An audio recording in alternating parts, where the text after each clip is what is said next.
Three first alert weather days on the way today, tomorrow, and Saturday. Next week, some drier, some cooler air.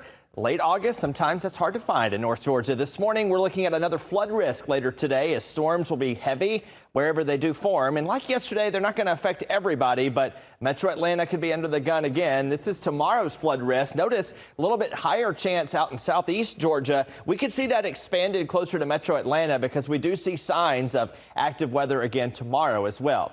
Today, a few storms by lunchtime in the mountains, and then those will develop southward. It looks like between 3 and 6 p.m. Today, we will see the chance at some showers and storms to develop closer to Metro Atlanta.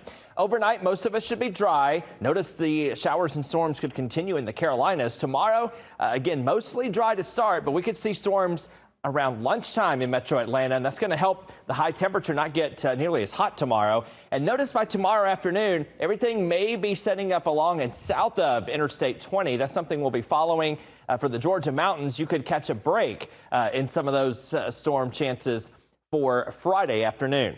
Fast forwarding through the weekend, let's take you to next week. We're going to reap the benefits of a cold front Sunday night into Monday, and we're going to see low temperatures drop to the 60s Tuesday morning with highs only at 82 Tuesday afternoon. But note, we will see unsettled weather continue through the weekend, and the next week highs will be dropping into the lower 80s by next Tuesday and Wednesday with morning lows staying in the middle 60s.